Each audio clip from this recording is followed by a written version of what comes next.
오늘은 모두를 놀라게 하신 하나님이라는 제목으로 함께 말씀을 나눠보도록 하겠습니다. 자, 오늘 조금 특별한 각도로 시편 114편을 한번 살펴볼 텐데요. 자, 때로는 우리 하나님의 일하심이 우리의 상식을 초월할 때 그럴 때 우리는 굉장히 놀라움과 경외로 가득 차게 되죠. 자, 그 하나님의 강력한 임재 앞에서 우리 피조물조차도 반응하는 그런 이야기가 바로 오늘 본문인 것 같습니다. 자, 1절에서 2절 말씀은요, 이스라엘이 애굽에서 나온 사건을 기록하면서 시작을 하고 있습니다. 자, 이스라엘이 애굽에서 나오며 그다음에 야곱의 집안이 언어가 다른 민족들 가운데서 나올 때에 유다는 여호와의 성소가 되고 이스라엘은 그의 영토가 되었도다라고 말을 하고 있습니다. 자, 여기에서 이 애굽 탈출, 우리가 너무나 잘 알고 있는 이 애굽 탈출은 단순한 민족 해방 사건이 아니라는 거죠. 단지 그 강대국의 억압에서 벗어나는 그런 해방의 드라마, 그런 정도가 아니라는 것입니다. 이것은 바로 직접 하나님이 연출하시고 그리고 주인공이 되시는 그런 완벽한 구원 대작전으로 볼 수가 있습니다. 자, 우리가 한번 상상해 보시게요. 노예 상태였던 이스라엘 백성들이 갑자기 자신들을 속박하던 애굽을 떠납니다. 그러면은 자, 이거를 지금 시대적으로 말을 한번 해보자면 작은 어떤 예를 들어 기업을 얘기를 한번 해볼게요. 작은 기업이 갑자기 이 거대적인 다국적 기업에서 독립해서 혼자 자기 회사를 세우고 그 회사를 하나님이 직접 운영하신다는 뜻입니다. 좀 상상이 되시나요?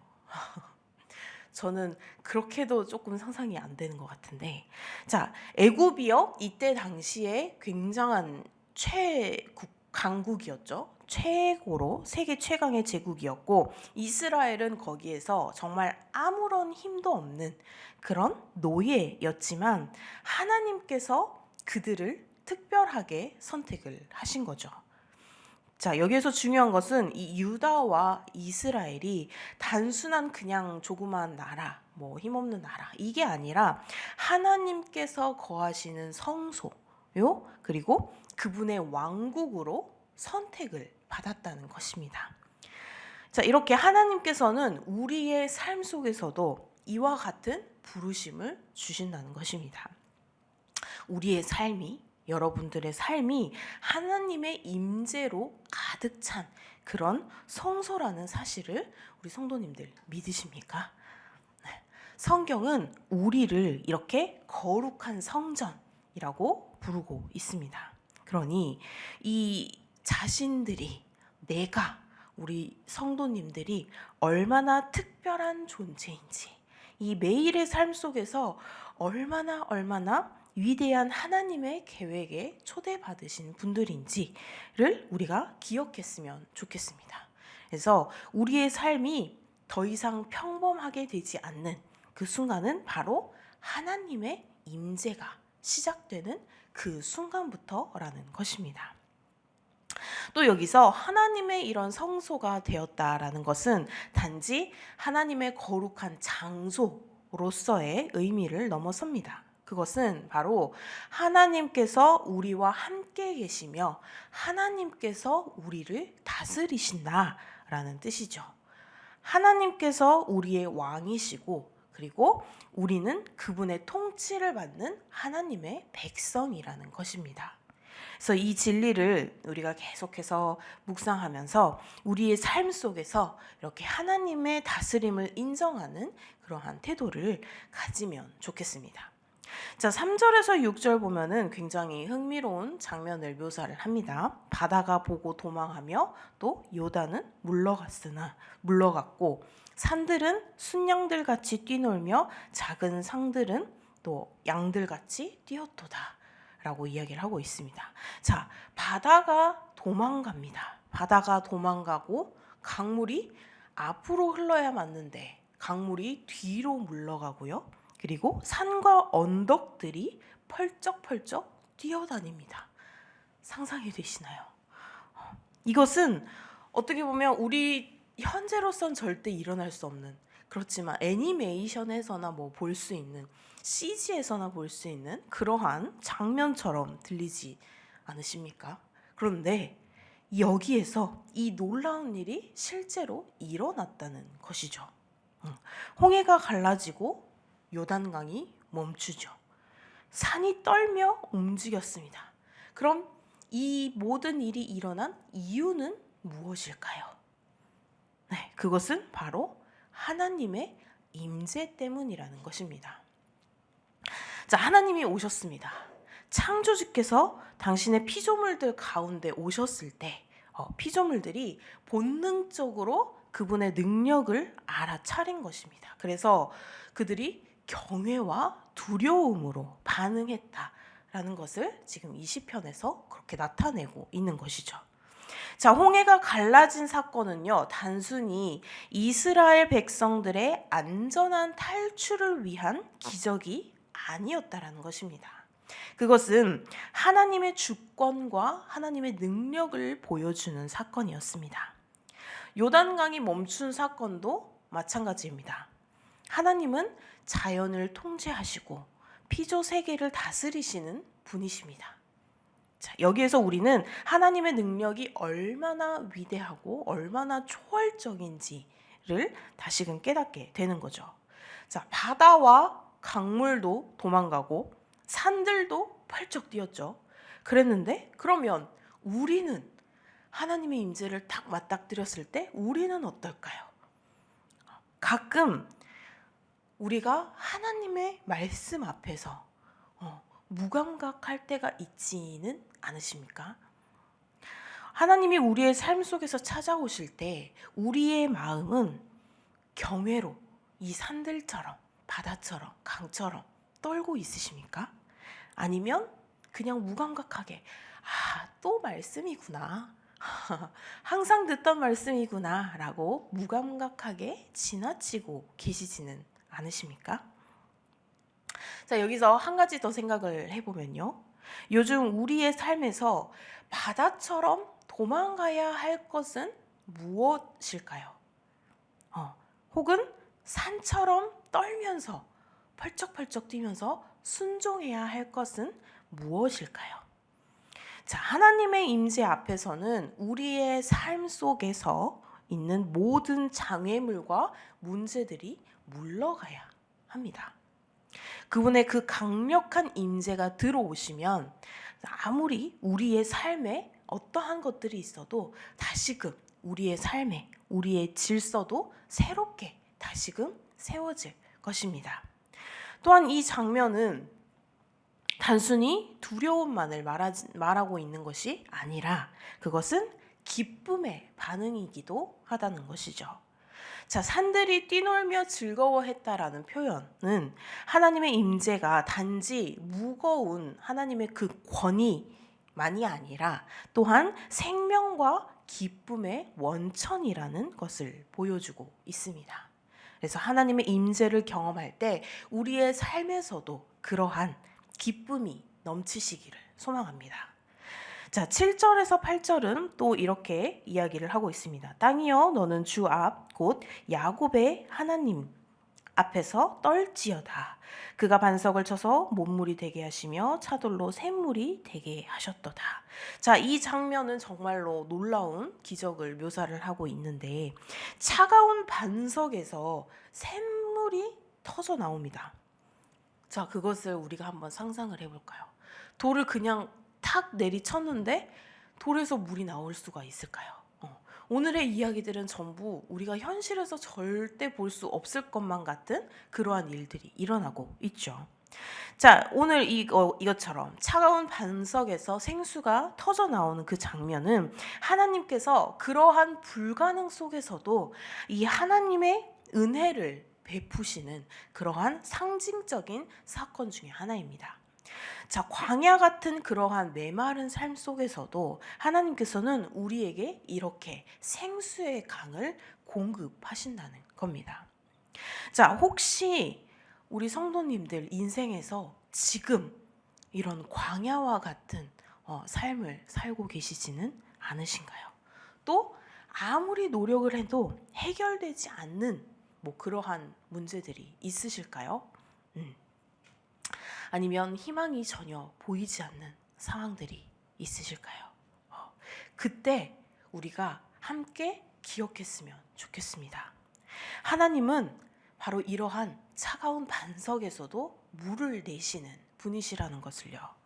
상상할 수 없는 방법으로 우리의 필요를 채우시는 하나님을 우리가 이러한 상황 가운데서도 계속해서 기도하며 기대로 나아갔으면 좋겠습니다. 그래서 이런 반석에서 생수가 터져 나오는 것은 단순히 이런 물리적인 기적이 아니라 우리에게 영적인 교훈을 주는데, 바로 하나님은 우리의 굳어버린 그 마음도 녹여내시고 또 그 안에서 이렇게 생명의 역사를 이루시는 분이시라는 것입니다. 하나님께서 우리의 삶 속에서 역사하시도록 마음의 문을 우리 또한 하나님을 향해 활짝 열고, 그리고 그분의 은혜를 구하는 기도를 하며 살아갔으면 좋겠습니다. 또한 이 사건은 하나님의 신실하심을 또한 보여주는데요. 자, 하나님은 항상 하나님의 백성, 그분의 백성을 항상 돌보시죠. 그리고 그들의 필요를 항상 보시고 항상 들어주시며 그들의 필요를 채워주시는 분이십니다. 우리는 때로 이렇게 광야에서 갈급함을 느끼는 것처럼, 그런 갈급함을 느낄 때 하나님께서 우리에게 이런 생명의 물을 공급해 주신다는 것을 우리는 믿으셔야 할 것입니다.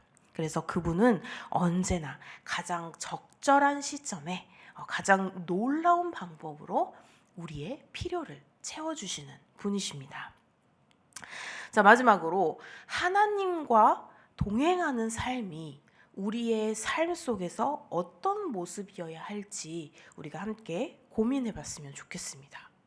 자, 우리가 하나님께 부름받아야 하나님의 백성으로 살아간다라는 것은 단순히 종교적인 삶을 사는 것만을 의미하지는 않습니다. 그것은 우리의 일상에서 바로 하나님을 인정하고 하나님의 임재를 의식하면서 그분의 통치 아래에 살아가는 것을 의미합니다. 자, 우리가 우리의 몸과 이 마음이 하나님의 성소라는 사실을 우리가 늘 기억해야 합니다. 그래서 하나님의 임재가 머무는 성소는 어떠한 것도 때가 묻어서는 안 되죠. 바로 거룩해야 한다라는 것입니다.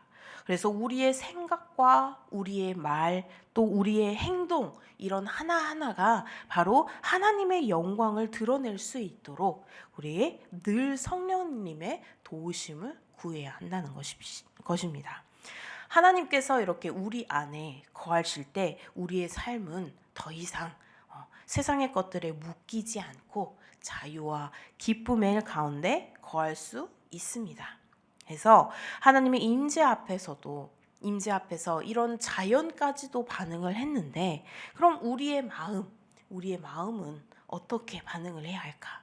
때로는 그렇게 하나님의 말씀 앞에서 무감할 때도 있었고, 또 순종하기를 주저할 때도 있었지만, 그렇지만 하나님의 말씀을 우리는 다시금 살리며 다시금 우리를 새롭게 하면서 우리를 인도하시는 그 하나님의 생명의 말씀을 날마다 묵상하고 그 말씀에 반응하면서 우리가 그 말씀을 행동으로 옮기는 삶이 되어야 할 것입니다. 자, 마지막으로 광야의 삶이 아무리 메마르고 아무리 고단해도 하나님께서는 이 생명의 반수에서 이 생명의 물을, 생명의 생수를 터뜨리실 수 있는 분이십니다. 그래서 하나님께서 이 과거에 이스라엘 백성을 이 광야에서 인도하시고 필요한 모든 것을 공급하셨던 것처럼 지금도 그렇게 동일한 모든 필요를 채워주셨던 그 동일한 하나님께서 우리의 삶을 돌보고 계시다는 것을 우리가 믿으시고, 그래서 우리의 약함과 우리의 그 어떠한 어려움 속에서도 그러한 하나님을 신뢰하며 그분의 놀라운 은혜를 기대하며 앞으로 우리의 삶을 나아갈 수 있는 그런 성도님들이 되셨으면 좋겠습니다. 자, 사랑하는 우리 열린 베델교회 성도 여러분, 하나님께서 우리 성도님들 한 사람 한 사람을 특별히 부르셨습니다. 그리고 우리 성도님들의 삶을 통해서 하나님은 그분의 영광을 드러내시기를 원하십니다. 오늘 말씀을 통해서 우리의 그러한 삶 속에서 하나님의 임재를 더욱 깊이 경험하며 그리고 그분과 동행하는 삶을 살아가시기를 주님의 이름으로 소망합니다. 기도하시겠습니다.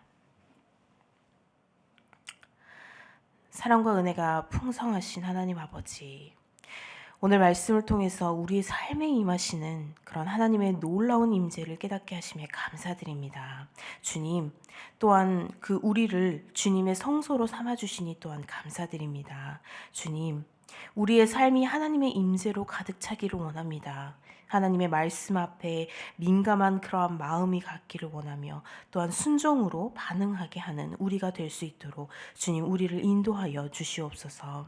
어려움과 광야 같은 그러한 삶 속에서도 하나님의 은혜를 신뢰하며 반석에서 생수가 터져나오게 하신 그런 하나님의 능력을 믿습니다. 주님, 우리의 삶 속에서 하나님의 그런 통치와 임재가 날마다 더욱더 분명하게 드러나게 하시고 우리가 주님과 더욱 친밀히 동행하는 삶을 살게 하여 주시옵소서.